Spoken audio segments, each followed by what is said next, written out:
नमस्कार। मैं रामनाथ प्रसाद, दर्शन शास्त्र विभाग, डीएवी महाविद्यालय सिवान से ऑनलाइन कक्षा के अंतर्गत नैतिक नियतिवाद और संकल्प स्वातंत्र, moral determinism versus freedom of will विषय पर व्याख्यान के लिए आपके समक्ष उपस्थित हुआ। पिछले वर्गों में हम लोगों ने नैतिक मान्यता के रूप में संकल्प स्वतंत्रता के स्वरूप और आवश्यकता पर विचार किया था। उसमें हम लोगों ने देखा था कि नियतिवादी दार्शनिक संकल्प स्वतंत्रता को नैतिकता की पूर्व मान्यता के रूप में स्वीकार नहीं करते हैं। उनके अनुसार सब कुछ बाह्य परिस्थितियों पर आधारित है, पूर्व नियंत्रित है। परंतु संकल्प स्वतंत्रता वादी यह मानते हैं कि संकल्प स्वतंत्रता के अभाव में नैतिकता एक भ्रम है, नैतिकता का अस्तित्व नहीं है। इन्हीं दो विचारों के द्वंद्व पर आज हमारा व्याख्यान केंद्रित रहेगा।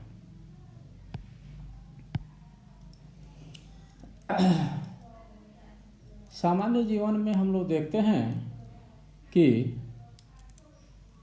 ऐसी चर्चा होती है कि मनुष्य के जीवन में सब कुछ पूर्व निर्धारित है। खासकर धार्मिक ग्रंथों में इस तरह के विचार प्रचुरता में पाए जाते हैं। इसी क्रम में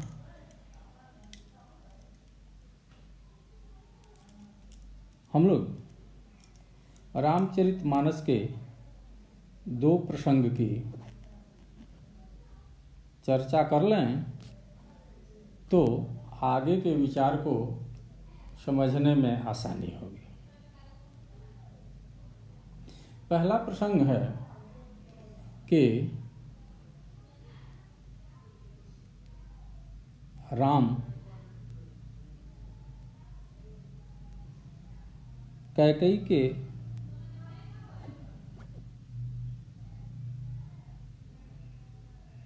वरदान प्राप्ति के बाद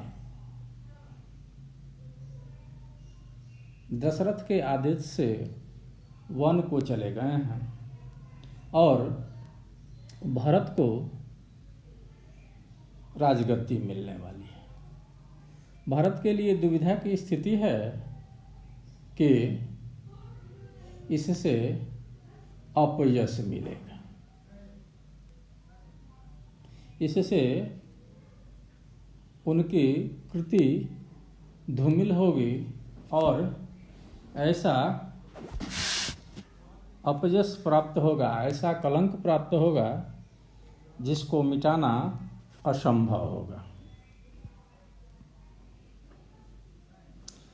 इसीलिए वे पिता के आदेश के बावजूद राज्य को स्वीकार करना नहीं चाहते। तब महर्षि वशिष्ठ अन्य भद्रजनों के साथ उन्हें समझाने का प्रयास करते हैं। इसी क्रम में एक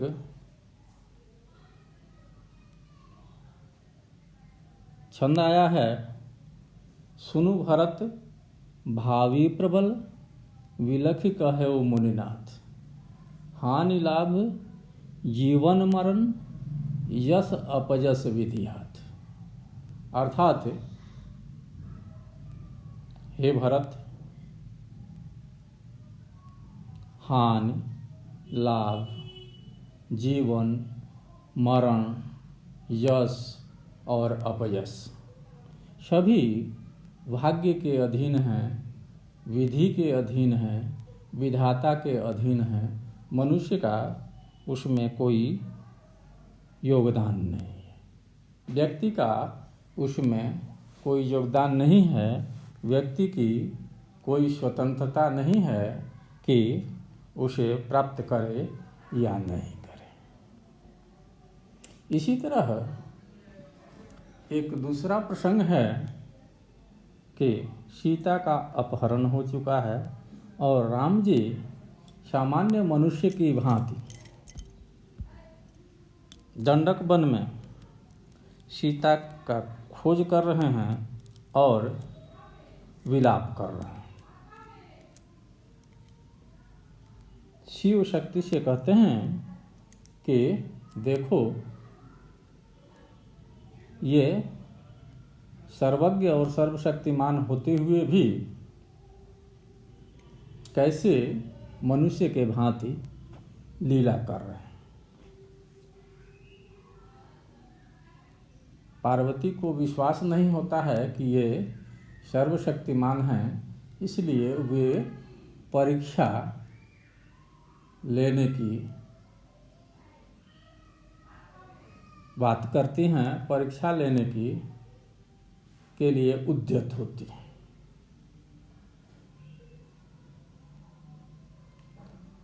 शिव रोकना चाहते हैं लेकिन रोक नहीं पाते हैं और अपनी विवशता को अभिव्यक्त करते हैं। साथ ही साथ यह बताते हैं कि पार्वती को लज्जित होना है, इसका विधान पहले से है। रामचरितमानस में चौपाई है, होई हैं वही जो राम रचि राखा, का कोई तरक बढ़ावहु शाखा। नैतिक नियतिवादी दार्शनिक इसी तरह का विचार रखते हैं। उनके अनुसार सब कुछ पहले से निर्धारित है, मनुष्य को कोई स्वतंत्रता नहीं है। मनुष्य समाज में रहता है, समाज और प्रकृति के दबाव में वह एक इंस्ट्रूमेंट के रूप में, एक यंत्र के रूप में कार्य करता है। नैतिक नियतिवाद वैसे सिद्धांत को कहा जाता है जो यह स्थापित करता है कि मानव के सभी कर्म पूर्व निर्धारित हैं। मानव का कोई भी कर्म स्वतंत्र निर्णय से संभव नहीं है। स्वतंत्र संकल्प एक भ्रम है। नियतिवादी दार्शनिक अपने इस सिद्धांत के समर्थन में कुछ तर्क प्रस्तुत करते हैं जो निम्नलिखित हैं। पहला तर्क है मनोवैज्ञानिक तर्क। इस तर्क के अनुसार ऐच्छिक क्रिया के संपादन में संकल्प सबसे महत्वपूर्ण है। संकल्प प्रेरणा और इच्छा पर निर्भर करता है। संकल्प के चुनाव में वंशावली अर्थात हेरिडिटी, बाह्य परिस्थिति, शारीरिक तथा मानसिक बनावट का नियंत्रण रहता है।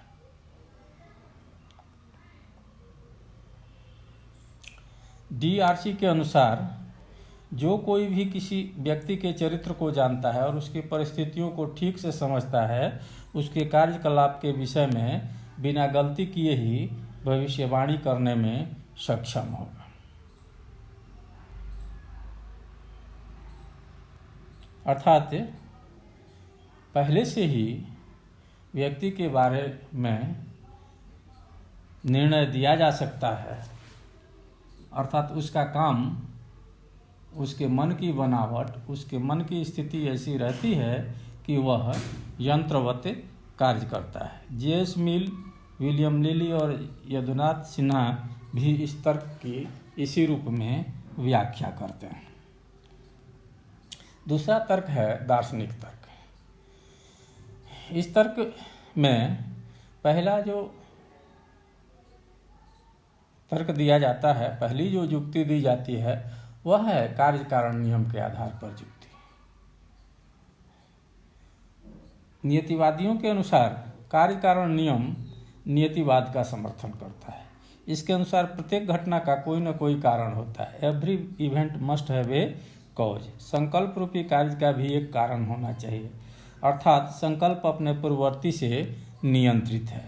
यह मान्यता कार्य कारण से संगति रखती है, जबकि संकल्प स्वातंत्र की मान्यता कार्य कारण सिद्धांत से संगति नहीं रखता है। अगर संकल्प को स्वतंत्र माना जाता है तो कार्य कारण नियम का पालन नहीं होता है, और नियतिवाद को माना जाता है तो कार्य कारण का नियम का पालन होता है। इसलिए नियतिवाद सत्य है, अर्थात संकल्प स्वतंत्रता नहीं है। दूसरा तर्क है संवेदनवादी तर्क। संवेदनवादी और भौतिकवादी तथा प्रकृतिवादी दार्शनिक मैटर को परम तत्व मानते हैं। मनुष्य भी भौतिक सत्ता से ही उत्पन्न हुआ है, वह भी भौतिक नियमों से ही नियंत्रित है।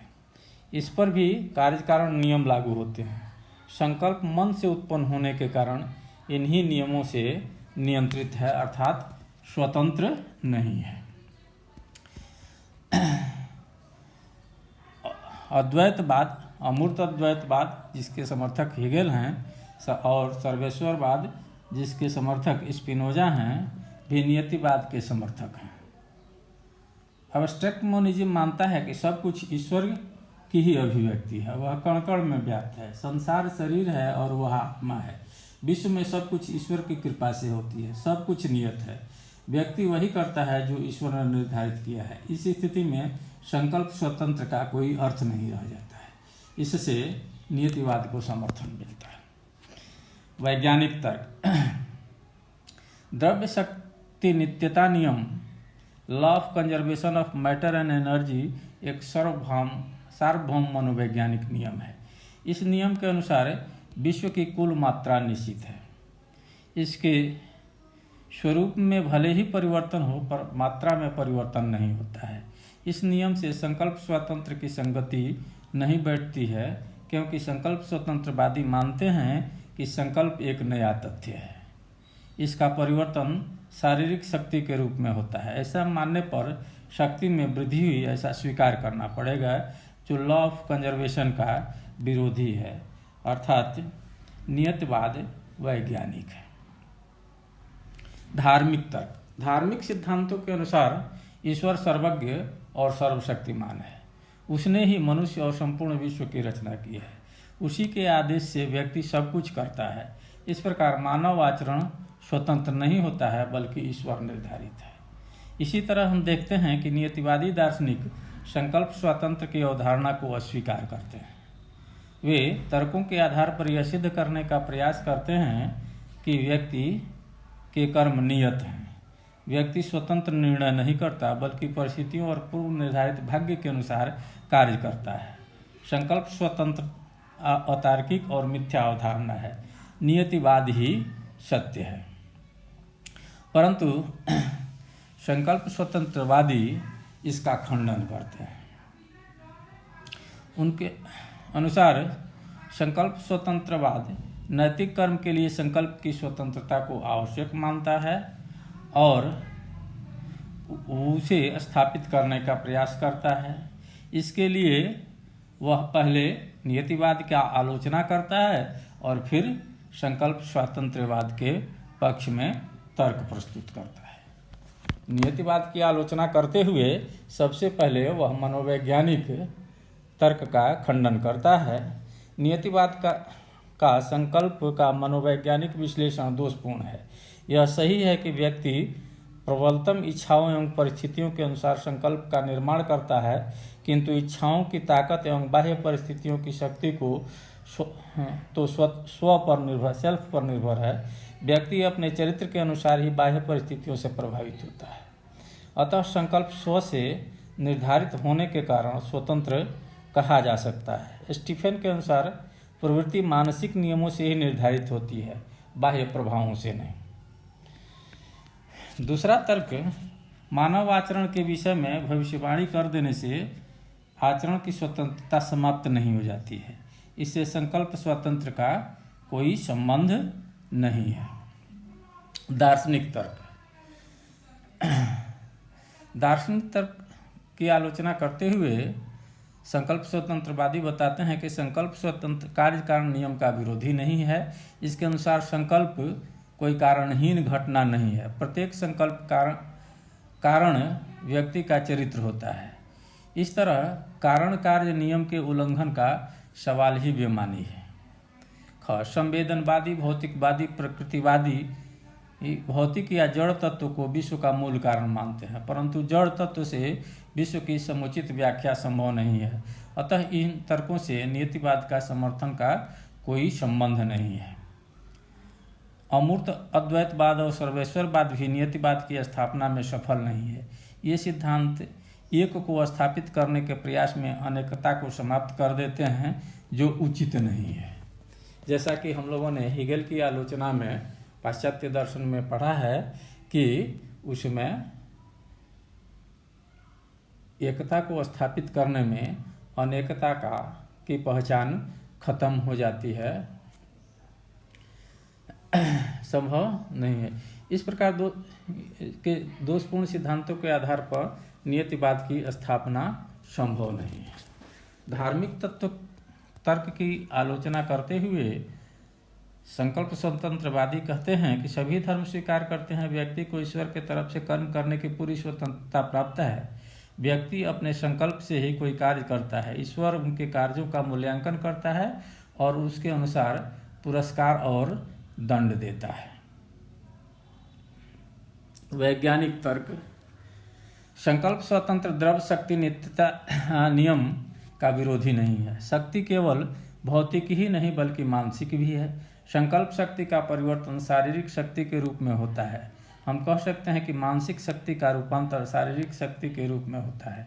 यह द्रव्य शक्ति नित्यता नियम के अनुकूल है। नियतिवाद के खंडन के लिए दी गई इन तर्कों को निषेधात्मक तर्क कहते हैं। इसके अलावा भी कई भावात्मक तर्क भी संकल्प स्वातंत्र्य को सिद्ध करते हैं। भावात्मक तर्क, पहला, मनुष्य की नैतिक चेतना मोरल कॉन्शस संकल्प स्वतंत्र का समर्थन करती है। नैतिक चेतना में चाहिए और नहीं चाहिए का द्वंद्व चलता है। चाहिए और नहीं चाहिए का विकल्प संकल्प स्वतंत्र का द्योतक है। यदि संकल्प स्वतंत्र नहीं हो तो विकल्प का कोई अर्थ नहीं है। अतः नैतिक चेतना में ही संकल्प स्वतंत्र का भाव रहता है। आत्मचेतना भी संकल्प स्वतंत्र का समर्थन करती है। जब कोई मनुष्य संकल्प करता है तब उसे इसकी चेतना रहती है कि वह कार्य में स्वाधीनता पूर्वक बिना किसी बाह्य दबाव के प्रवृत्त हो रहा है। उसे लगता है कि मैं ही यह कार्य कर रहा हूँ। इस तरह आत्मचेतना से भी संकल्प स्वतंत्र प्रमाणित है। इस तरह हम देखते हैं कि नियतिवाद नैतिकता के लिए दोषपूर्ण सिद्धांत है। संकल्प स्वतंत्र नैतिकता के लिए आवश्यक है। मार्टिन का कहना सही है कि either freedom of will is a fact और moral judgment is a delusion, अर्थात संकल्प स्वतंत्र नैतिकता की आवश्यक मान्यता है।